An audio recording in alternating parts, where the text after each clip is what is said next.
কালকের এই দিনটায়, এই জুমার দিনে আল্লাহ তাআলা সাইয়েদনা আদম আলাইহিস সালামকে তৈরি করেছেন। সুবহানাল্লাহ। বিশ্বনবী বলেন, লাম্মা খালাকাল্লাহু আদম ওয়া কানা তুলুহু 60 যিরাআন। আল্লাহ তাআলা যখন আদম আলাইহিস সালামকে তৈরি করলেন 60 হাত লম্বা করে তৈরি করলেন। সুবহানাল্লাহ। আর আমরাও যারা জান্নাতে ঢুকবো আমাদের আকৃতি থাকবে 60 হাত লম্বা। মজা করে সুবহানাল্লাহ পড়তে পারলেন না? সুবহানাল্লাহ। আল্লাহ সাইয়েদনা আদমকে তৈরি করলেন এই জুমার দিনে। আবার সাইয়েদনা আদম আলাইহিস সালামকে পৃথিবীর বুকে তিনি পাঠিয়ে দিয়েছিলেন এই জুমার দিনে। সুবহানাল্লাহ। কুল নাহবিতু মিনহা জামিআ, ও Adam, go down with your wife, তোমার স্ত্রী হাওয়াকে নিয়ে পৃথিবীতে নাও। সাইয়েদনা আদম আলাইহিস সালামকে আল্লাহ তাআলা পাঠিয়েছিলেন শ্রীলঙ্কার একটা পাহাড়ে, অ্যাডামস পিক। ওখানে ঐতিহাসিকভাবে প্রমাণিত, এটা হাদিসে নেই, কুতুবুত তারিখে এসেছে। শ্রীলঙ্কা একটা পাহাড় আছে, কলম্বো থেকে অনেক দূর। ওই পাহাড়ের চূড়ায় সাইয়েদনা আদম আলাইহিস সালামের ফুটপ্রিন্ট আছে। ফুটপ্রিন্ট মানে পায়ের ছাপ। সুবহানাল্লাহ পড়ুন। তো যেদিন আদম আলাইহিস সালামকে আল্লাহ ওখানে পাঠিয়ে দিয়েছিলেন ওই দিনটা ছিল জুমার দিন। সুবহানাল্লাহ নাই? সুবহানাল্লাহ বাড়িতে যায় বলে চিল্লায় পড়েন আল্লাহু আকবার।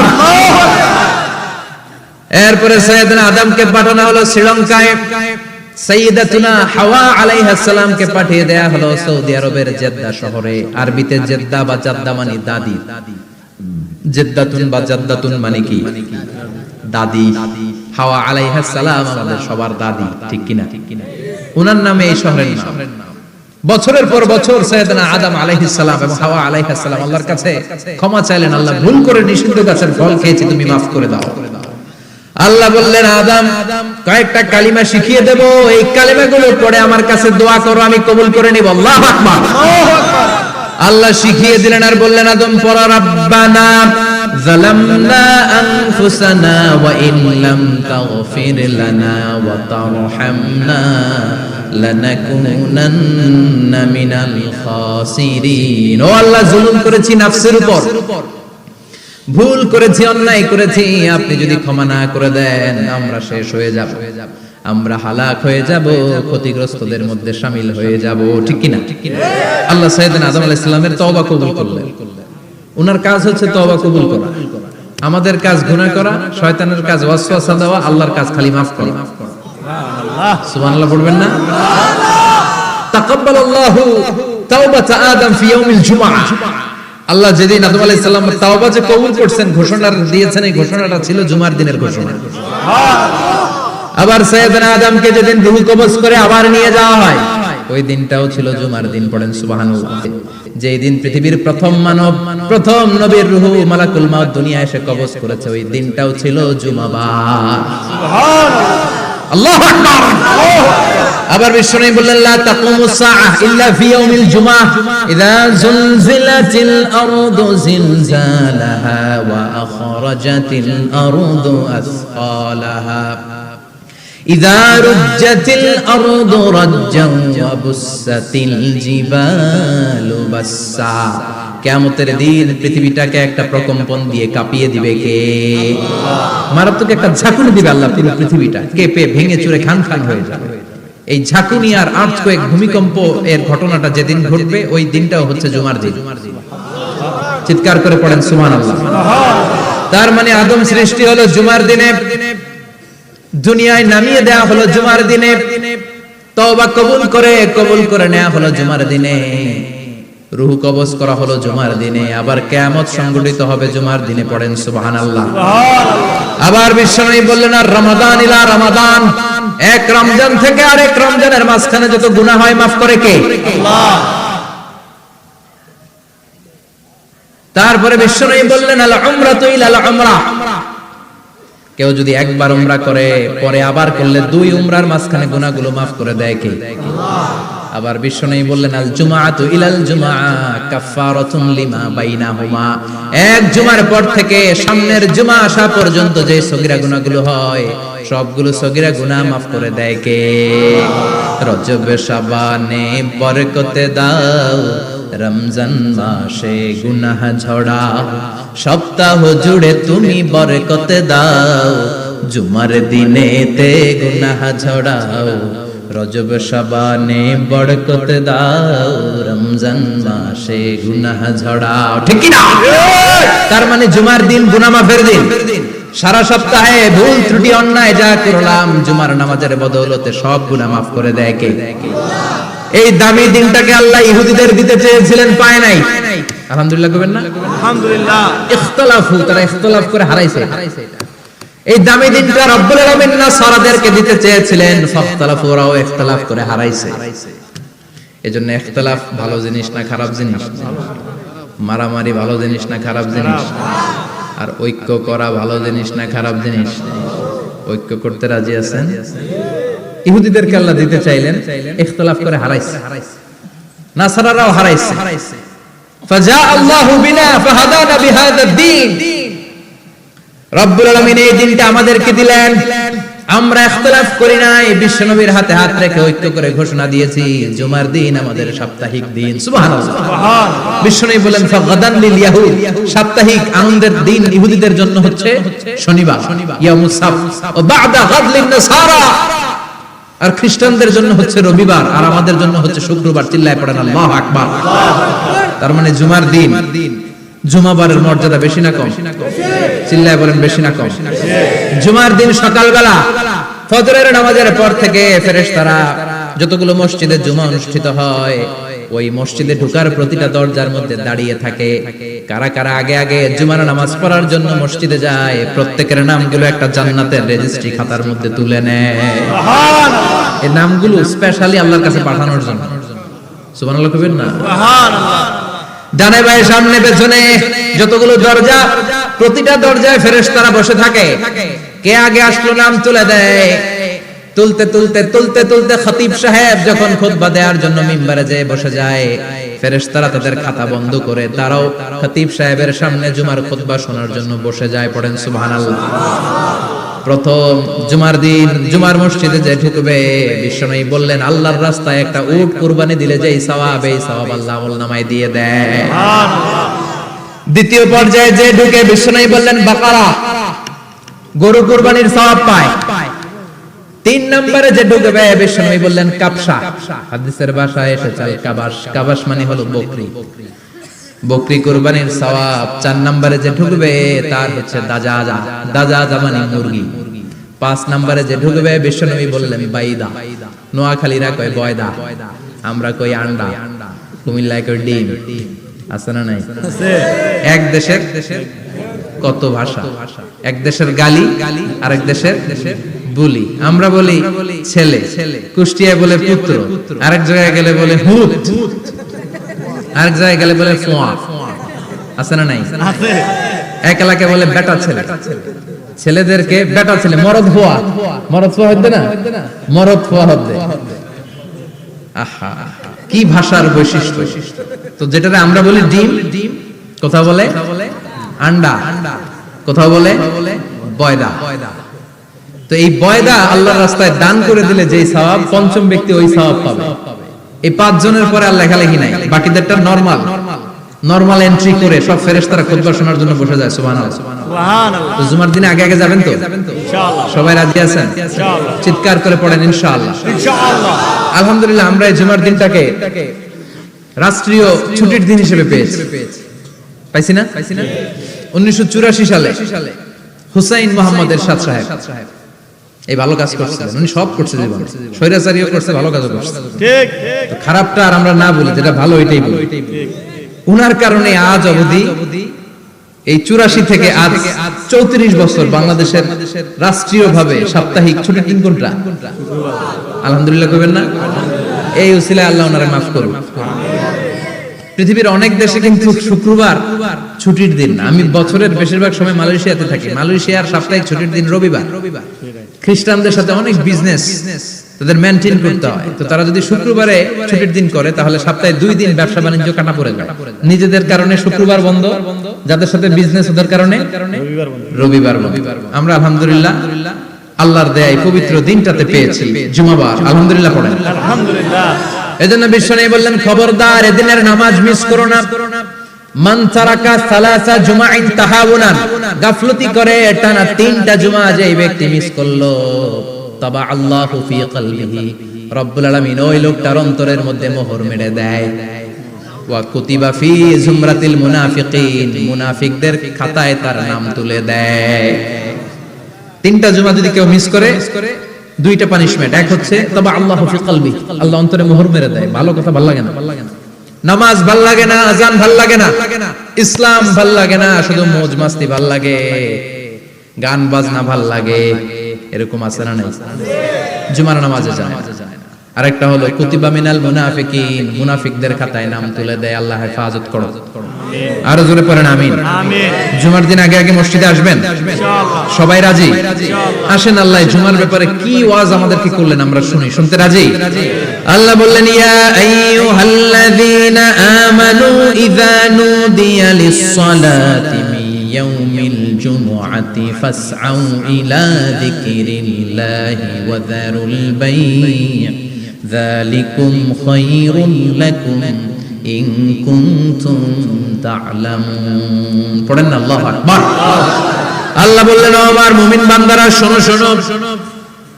আপনাদেরকে অ্যাড্রেস করে আল্লাহ বলছেন, ও আমার মুমিন বান্দারা শোনো, ইযা নুদিয়া লিস-সালাতি মিন ইয়াউমিল জুমআ, জুমার নামাজের আযান যখন দেয়া হয়, ফাসআউ ইলা যিকরিল্লাহ, আল্লাহর স্মরণে তোমরা ধাবিত হও। ওয়া যারুল বাই', কেনা বেচা বন্ধ করে দাও। যালিকুম খায়রুল লাকুম ইন কুনতুম তা'লামুন, এটাই তোমাদের জন্য কল্যাণ যদি তোমরা বুঝতে পারো। জুমার নামাজের আযান যখন হয়, ফাসআউ ইলা যিকরিল্লাহ, আল্লাহর স্মরণে তোমরা বের হয়ে যাও। আল্লাহু আকবার। ফাসআউ ইলা যিকরিল্লাহ ইযা নুদিয়া লিস-সালামি ইয়াউমিল জুমআ, জুমার নামাজের আযান যখন দেয়া হয় বের হয়ে যাও, তখন কোনো কাজ রাখা যাবে না। এই আযান দ্বারা উদ্দেশ্য হচ্ছে খতিব সাহেব খুতবা দেওয়ার জন্য মিম্বারে বসলে যে আযানটা দেয়া হয়, এই আযান। কথা বুঝতে পেরেছেন? কিন্তু দুর্ভাগ্যজনক হলে সত্য, আমাদের বাংলাদেশে এই আযানটা কেন যেন মুয়াজ্জিন ভাইরা ইমাম সাহেবের সামনে এসে আস্তে আস্তে দেয়, ছোট ছোট করে ইমাম সাহেবের মুখের উপরে দেয়, মাইকে দেয়। এটা পাইছে কই? এটা যে কোথা থেকে ঢুকছে এক আল্লাহই ভালো জানে। আযান মানে অ্যানাউন্সমেন্ট। আযান মানে কি? কথা বলেন। অ্যানাউন্সমেন্ট কি জোরে হবে না আস্তে? তো সব আযান মাইকে এত সাউন্ড করে, এই আযানটা ইমাম সাহেবের মুখের সামনে এসে ছোট ছোট করে কেন দেয়? এটার কোনো দলিল আছে বলে আমার জানা নাই। এই আযানটা মাইকে হতো। আমি পৃথিবীর যত দেশ ঘুরেছি, অনেক বড় বড় মসজিদে আমি জুমার সালাত করেছি। সব জায়গায় মক্কাতুল মুকাররমা সহ, মসজিদে নববী সহ সব জায়গায় খতিব সাহেব জুমার মিম্বারে বসার পরে যে আযানটা দেয়া হয়, এটা অন্যান্য আযানের মতো মাইকে দেয়া হয়। আল্লাহ বললেন, ইযা নুদিয়া লিস-সালামি ইয়াউমিল জুমআ, জুমার দিনে আযান যখন দেয়া হয়, এই আযান দ্বারা উদ্দেশ্য হচ্ছে খতিব বসলে যে আযান 12:30 12:15 দিকে যে আযান, এই আযান উদ্দেশ্য নয়। বিশ্বনবীর সময়ে এই 12:30 12:15 দিকে যে আযান ছিল, এটা ছিল না। বিশ্বনবীর সময় ছিল না, আবু বকরের সময় ছিল না, সাইয়েদনা ওমর ফারুকের সময় ছিল না। এটা চালু হয়েছে সাইয়েদনা উসমান যুন্নুরাইনের সময়। তখন মদিনাতে মানুষের সংখ্যা অনেক বেড়ে গিয়েছে, লোকজন আর জায়গা হয় না, মুসল্লিদের ঠাসাঠাসি। উনি ঘোষণা দিলেন, সুকে জাওরা, জাওরা নামক বিশাল একটা বাজার আছে, ঘোষণা দিলেন এখন থেকে ওই জায়গায় জুমার নামাজ হবে। মানুষ যেন আগ থেকে প্রস্তুতি নিয়ে আসতে পারে, এজন্য জাওরা নামক বাজারে উনি আরেকটা আযান দেওয়ার প্রচলন করলেন। সুবহানাল্লাহ। সেখান থেকে আজ অবধি আমরা এই অতিরিক্ত আযানটা দিয়ে থাকি। এটা নবীর সুন্নাত না, এটা সাহাবীর সুন্নাত। বিশ্বনবীর সুন্নাহ মেনে নেওয়ার জন্য আবশ্যক, 4 খলিফার থেকে পাওয়া সুন্নাতগুলো মেনে নেওয়া আবশ্যক। বিশ্বনবী বলেন, আলাইকুম বিসুন্নতি ওয়া সুন্নাতিল খুলাফায়ে রাশিদিন আল মাহদিয়িন, আমার সুন্নাত ধরবা, হেদায়েত প্রাপ্ত 4 খলিফার সুন্নাত ধরবা। কেমনে ধরবা? ইক্ষু চিনেন? ইক্ষু না গ্যান্ডারি নাকি আখ না কুশাই? হ্যাঁ, আখ। কাঁচা আখ খায় কি করে? এই সামনের দাঁত দিয়ে ভাঙে না? সামনের দাঁত দিয়ে বলে ভাঙতে, চাপার দাঁত দিয়ে, এই জায়গার দাঁত দিয়ে শক্ত করে ধরতে হয়। বিশ্বনবী বললেন, আব্দু আলাইহা বিন নওয়াজিজ, আমার সুন্নাত আর সাহাবীদের সুন্নাতকে চাপার দাঁত দিয়ে আঁকড়ে ধর, যাতে ছুটে না যায়। চিল্লায় পড়েন আল্লাহু আকবার। এটা সাইয়েদনা উসমানের সুন্নাত। বিশ্বনবী বললেন, ইযা নুদিয়া লিস-সালাহ মিন ইয়াউমিল জুমআতি ফাসআউ ইলা যিকরিল্লাহ, জুমার দিনে আযান যখন দেয়া হয়, ফাসআউ ইলা যিকরিল্লাহ, আল্লাহর স্মরণের দিকে ধাবিত হও। দেরি করো না। দেরি করা যাবে? আযান হইলে কোনো কাজ রাখবেন? কোনো ব্যস্ততা থাকবে?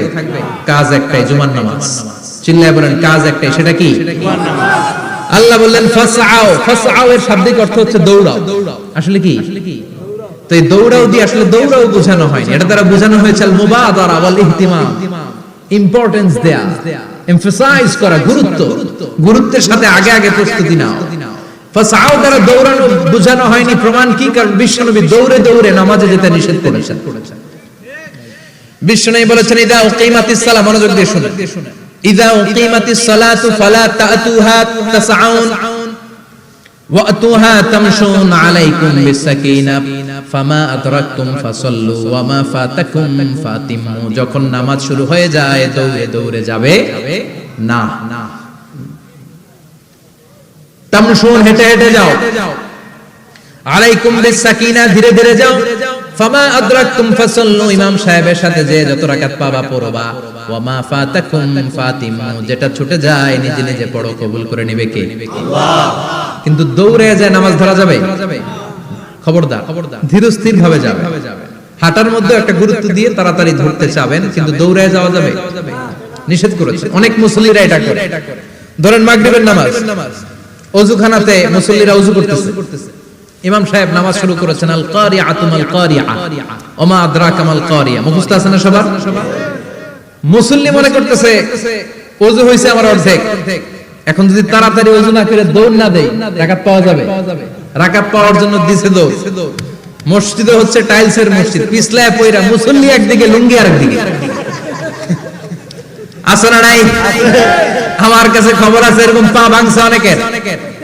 রাকাত ধরার জন্য মুসল্লি তাড়াহুড়ো করে দিছে দৌড়, মুসল্লি একদিকে লুঙ্গি, ঠ্যাং ভাঙা শেষ, এখন ল্যাংড়া। বিশ্বনবীর কথা মানে নাই, ওটারে ল্যাংড়া বানাইছে কে? আল্লাহ। এজন্য বিশ্বনবী বললেন খবরদার দৌড়ে যাবে না, একামত হয়ে গেলে ধীরস্থির ভাবে যাও। কেননা দৌড়ে দৌড়ে আপনি কার দরবারে যাবেন? উনি তো সব রাজার বড় রাজা, মহারাজা। মহারাজার দরবারে তাড়াহুড়ো করা যায় নাকি? ফিট হয়ে কাপড় চোপড় পরে আতর টাতর মেখে ধীরস্থির ভাবে যাবে।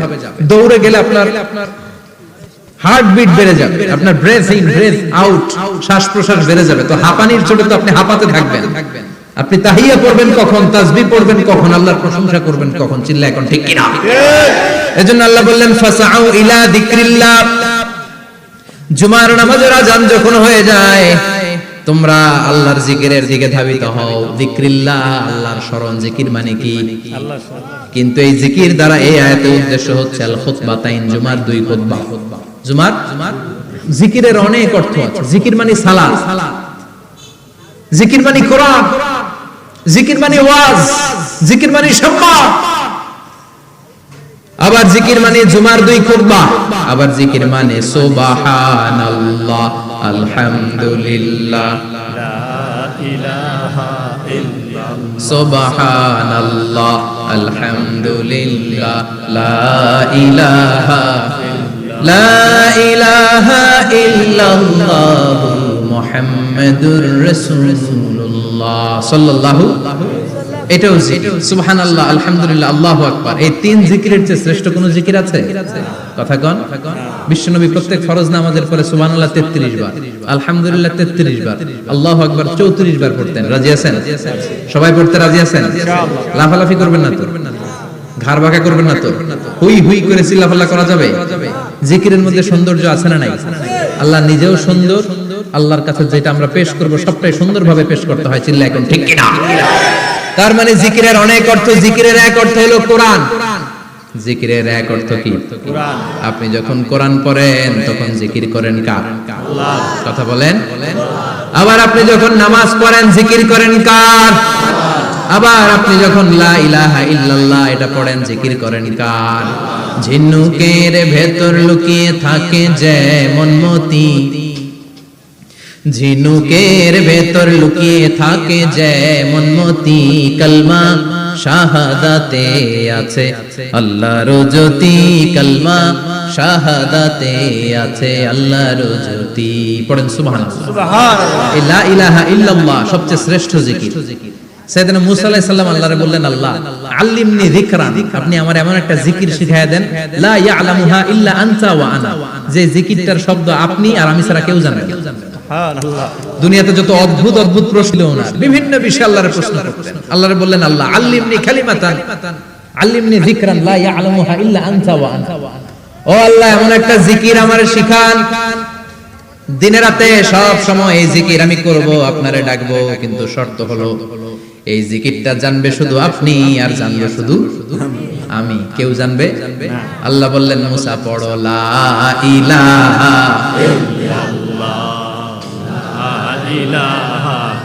লা ইলাহা ইল্লাল্লাহ মুহাম্মাদুর রাসূলুল্লাহ সাল্লাল্লাহু।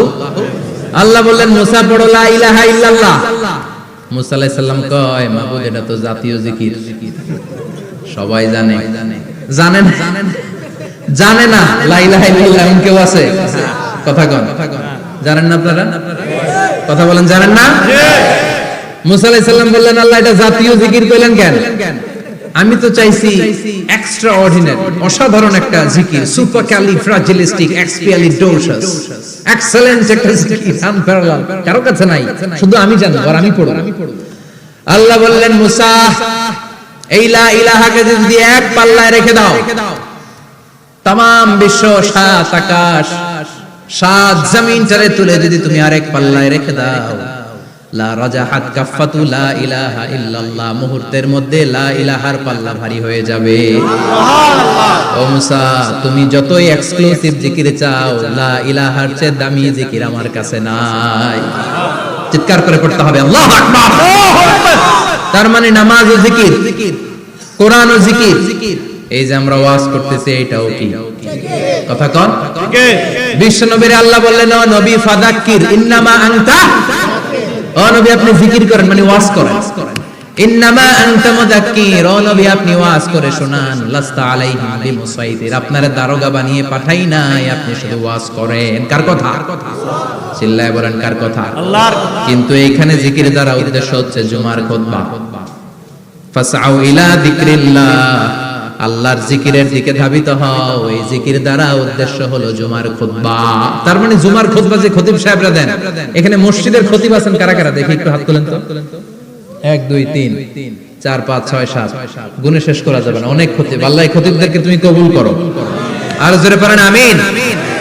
এই যে যিকরুল্লাহ, ফাসআউ ইলা যিকরিল্লাহ দ্বারা আল্লাহ তাআলা জুমার খুতবাকে বুঝিয়েছেন। কি বুঝিয়েছেন? মনোযোগ আপনাদের আছে না গেছে? শেষ করে দেই, অনেক রাত হয়েছে তো। ছোট্ট একটা দোয়া পড়ি, শেষ করব। আরো কয়েক মিনিট মনোযোগ থাকবে। তাকবীর দেন, লিল্লাহি তাকবীর। আরো জোরে দেন, লিল্লাহি তাকবীর। ফাসআউ ইলা যিকরিল্লাহ, আল্লাহর জিকিরের দিকে, আল্লাহর স্মরণের দিকে ধাবিত হও। এটা দ্বারা উদ্দেশ্য হচ্ছে জুমার খুতবা। আল্লাহ বুঝাতে চাইলেন জুমার খুতবা যাতে মিস হয়ে না যায়, এজন্য জুমার খুতবারে যেন তেন মনে করবেন না, এটা ওয়াজিব। জুমার নামাজ যেমনি ওয়াজিব, জুমার খুতবা দেও। কথা বলেন। জুমার খুতবা ওয়াজিব, শোনা ওয়াজিব, খুতবা দেওয়া ওয়াজিব। এই জন্য রব্বুল আলামিন জোহরের নামাজকে ফরজ করে দিয়েছেন 4 রাকাত। যেহেতু জোহরের নামাজের আগে পরে কোনো খুতবা নাই, জুমার দিন খুতবা আছে, তাই জুমার দিন 4 রাকাত থেকে কমিয়ে তিনি 2 রাকাত করে দিয়েছে। কি ব্যালেন্সড ইসলাম, কি ভারসাম্যপূর্ণ আমাদের জীবন বিধান। প্রতিদিন জোহরের সময় ফরজ কয় রাকাত, কিন্তু জুমার দিন ফরজ কয় রাকাত? 2 রাকাত কমাইলো কেন? খুতবা। সুবহানাল্লাহ কইবেন না? এজন্য জুমার খুতবাটা খতিব সাহেব যারা আছেন খুবই জরুরি। এটাকে খুব কনস্ট্রাকটিভ মোডে সমাজে তুলে ধরতে হবে, মানুষকে এডুকেট করতে হবে, ইনস্ট্রাক্ট করতে হবে। আপনাদের অনেক দায়িত্ব, you have huge responsibilities in your shoulder. আপনাদের অনেক দায়িত্ব। খতিব যারা, এটা ছোটখাটো কোনো রেসপন্সিবিলিটি না, এটা অনেক বড় দায়িত্ব। এজন্য জুমার দিন মানুষকে আপনার শিক্ষিত করতে হবে। এই জুমার খুতবা, জুমার আলোচনার সাথে পৃথিবীর কোনো আলোচনার কোনো মিল নাই, কারণ জুমার আলোচনা সব সময় অন টাইম, একটা নির্ধারিত সময়ে হয়। পৃথিবীর অন্য কোনো আলোচনা নির্ধারিত সময় হয় নাকি? কথা কন। আমরা বক্তারা নির্ধারিত সময়ে মাইক পাই? কথা কন। কোনদিন 8টায়, কোনদিন 9টায়, আজকে বসছি কয়টায়? কিন্তু জুমার খুতবার এটা চেঞ্জ হয়। কি বরকতের একটা জলসা। ওই দিন সবাই আসতে হয় মসজিদে। ফুল টাইম নামাজি এরা আসে, পার্ট টাইম নামাজি এরা আসে, বেনামাজি এরাও আসে, আস্তিক এরা আসে, নাস্তিক এরাও আসে, আওয়ামী লীগ আসে, বিএনপি আসে, জাতীয় পার্টি আসে, জামাত ইসলাম আসে, হেফাজতে ইসলাম আসে, তাবলীগের ভাইয়েরা আসে, পীরের মুরিদেরা আসে, সবাই আসে। তাহলে এটা জরুরি দিন না? তাফসীর মাহফিলের সাথে জুমার একটা মৌলিক পার্থক্য হচ্ছে, তাফসীর মাহফিল আমাদের ধরে রাখতে হয়। কি করতে হয়? ধরে না রাখলে শ্রোতা উঠে যায়। কিন্তু জুমার খুতবা কি ধরে রাখা লাগে? কথা কন, ওঠার সুযোগ আছে, কারণ সামনে কি জুমার নামাজ। সুবহানাল্লাহ কইবেন না? এটা অনেক জরুরি। এজন্য জুমার খুতবা যারা দেন এরা বিশ্বনবীর দায়িত্ব পালন করেন। আল্লাহু আকবার। বিশ্বনবীর মাদানী ইনিংস কয় বছরের? 10 বছর। বিশ্বনবীর মাদানী ইনিংস শুরু হয়েছে মসজিদে নববী তৈরি করার মধ্য দিয়ে। বিশ্বনবী মসজিদে নববী তৈরি করার পর মসজিদে নববীর খতিব হিসেবে দায়িত্ব নিলেন। সুবহানাল্লাহ। বিশ্বনবী একটা, দুইটা, পাঁচটা, 10টা না, মসজিদে নববীতেই 10 বছরের ইনিংসে 500টারও বেশি জুমার খুতবা দিয়েছেন। সুবহানাল্লাহ। বাড়িতে যায় বলেন কত খুতবা? 500রও বেশি খুতবা দিয়েছে। মদিনার সমাজটা এমনি জান্নাতি সমাজ হয় না। মদিনার সোসাইটিটাকে জান্নাতি সমাজ বানানোর জন্য বিশ্বনবীকে 500টা বক্তব্য দিতে হয়েছে। চিল্লায় পড়েন আল্লাহু আকবার। প্রতি সপ্তাহে যে আয়াতগুলো নাজিল হতো বিশ্বনবী এগুলো নিয়ে কথা বলতেন। এই সপ্তাহে যে সমস্ত আয়াতগুলো নাজিল হলো ওই আয়াতগুলো নিয়ে বিশ্বনবী জুমার দিন খুতবার মধ্যে কথা বলতেন। এই সপ্তাহের মধ্যে রাষ্ট্রীয় যত ক্রাইসিস আছে এই সমস্যাগুলো নিয়ে বলতেন। এই সপ্তাহে সমাজের মধ্যে বড় বড় যত ঘটনাগুলো ঘটে গেল এগুলো নিয়ে বিশ্বনবী জুমার দিন কথা বলতেন। সুবহানাল্লাহ। যেন খতিব যারা আছেন জুমার আলোচনাটা অনেক কনস্ট্রাকটিভ, ফ্রুটফুল হতে হবে, কোরআনের আলোকে হতে হবে। বিশ্বনবী জুমার খুতবা দিচ্ছেন, হঠাৎ বিশ্বনবী দেখলেন হাসান আর হুসাইন লাল দুইটা জামা পরে জুমার মসজিদের মধ্যে ঢুকে একবার কাতারের এইদিকে দৌড় মারে, আরেকবার ওইদিকে দৌড় মারে। ছোট বাচ্চাদের এরকম দৌড়াদৌড়ি আছে না নাই? রাজা মেহরও আছে। ছোট বাচ্চাদেরকে মসজিদে ঢুকতে দেন তো না বের করে দেন? বের করে দেয়। সর্বনাশ। বাচ্চাদেরকে মসজিদ থেকে বের করবেন না, কখনোই বের করবেন না। তুরস্কের বিভিন্ন মসজিদে বড় বড় ফেস্টুন দিয়ে লেখা থাকে তারাবির নামাজে, জামাতের নামাজে মুরব্বীরা যখন সামনে নামাজ পড়বে পিছন থেকে যদি ছোট বাচ্চাদের চিল্লা চিল্লি আর কিচির মিচির শব্দ শুনতে না পাওয়া যায় তাহলে ভবিষ্যৎ প্রজন্ম নিয়ে আপনারা চিন্তিত থাকুন। পিছনে যদি বাচ্চাদের হই হুল্লোড় না থাকে, চিল্লা ফাল্লা না থাকে, তার মানে নেক্সট জেনারেশন এগুলো মুসল্লি হবে না, এগুলো হবে ডাকাত। এজন্য এরা বিভিন্ন প্রজেক্ট চালু করেছে। 40 দিন টানা ফজরের নামাজ যে ছোট বাচ্চারা মসজিদে এসে পড়বে ওই প্রজেক্টের আওতা থেকে একটা করে সাইকেল দিয়ে দেওয়া হচ্ছে। সুবহানাল্লাহ কইবেন না? কুয়েতে আরেকটা প্রজেক্ট করছে, ফজরের নামাজে মুসল্লি নাই। কুয়েতের এই প্রজেক্ট হচ্ছে marriage project, second marriage project, দ্বিতীয় বিবাহ প্রকল্প। কি কাজ এই প্রকল্পের? তারা ঘোষণা দিল মসজিদে ফজরের সালাতে মুসল্লি পাওয়া যায় না।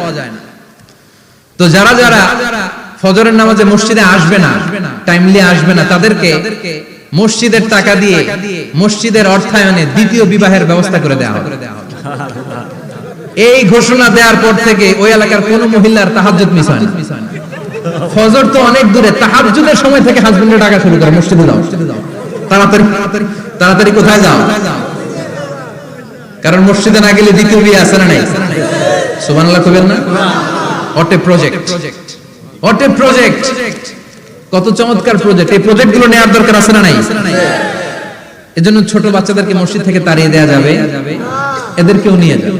এরা হাসতে খেলতে চলতে ফিরতে। আমি বাইরের যত জায়গায় তারাবি করেছি, অনেক দেশে তারাবি করেছি রামাদানে, ছোট বাচ্চারা পিছনে অনেক কিচিরমিচির করে। হঠাৎ অ্যানাউন্সমেন্ট দেয় বাবা মারা ছেলে মেয়েদেরকে শান্ত করে, কিছুক্ষণ শান্ত, 2 রাকাত পরে আবার চিল্লাচ্ছে। আছে না নাই? ওরা যদি না চিল্লায়, ওরা যদি লাফালাফি না করে, লাফালাফি কি 80 বছরের মুরব্বি করবে? কথা কয় না। মুরব্বি লাফালাফি করলে এটা মানাবে? ছোট বাচ্চারা লাফালাফি করবে, একজন আরেকজনের কামড় দিবে, কাঁচের গ্লাস ভাঙবে, এটাই পৃথিবীর সৌন্দর্য। চিল্লায় বলেন ঠিক কি না? বিশ্বনবী একবার আসরের নামাজের সেজদা লম্বা করে দিলেন। সাহাবারা বললেন নবী, নামাজের পরে ধরলেন অসুস্থ হয়ে গেলেন নাকি? অথবা কোরআনের আয়াত সেজদা অবস্থায় নাজিল হয়ে গেল নাকি? আসরের সেজদা তো এত লম্বা করতে কখনো দেখি নাই রে নবী। বিষ্ণুই বললেন না, অসুস্থ হই নাই, কোরআনের আয়াত নাজিল হয় নাই। আমি যখন সেজদায় লুটিয়ে পড়েছি, আমার কলিজার টুকরা নাতি হাসান আমার কাঁধের উপরে চেপে বসেছে। আমি যদি সেজদা থেকে মাথা উঠাই হাসানের কষ্ট হয়ে যাবে, তাই আসরের একটা সেজদা আমি ইচ্ছা করেই লম্বা করে দিয়েছি। কি নবী ছিল, কি মায়া ছিল নাতিদের সাথে। হাসান হুসাইন বিশ্বনবী, যে নবী হচ্ছে সব নবীদেরও সর্দার, ওই নবীরে ঘোড়া বানায়া, বিশ্বনবীর বাবরি চুল ছিল তো ওই চুল ধরে এরকম ঘোড়া ঘোড়া খেলা। বিশ্বনবীর কাঁধে বসে বিশ্বনবীর বাবরি চুল টেনে টেনে কয় এটা আমার ঘোড়া। হাসান হুসাইনের গায়ের এমন কোন জায়গা নাই যে জায়গায় বিশ্বনবী চুমা দেয় নাই। আর বলতেন রাইহানাতাইনি ফিদ দুনিয়া, হাসান আর হুসাইন হলো আমার দুনিয়ার সুগন্ধি। সুবহানাল্লাহ। সাইয়্যিদা শাবাবি আহলিল জান্নাহ, জান্নাতীরা আপনারা যারা জান্নাতে যাবেন, আপনাদের সামনে দুইটা পতাকা থাকবে, একটা থাকবে হাসানের হাতে আর একটা হুসাইনের হাতে। সুবহানাল্লাহ।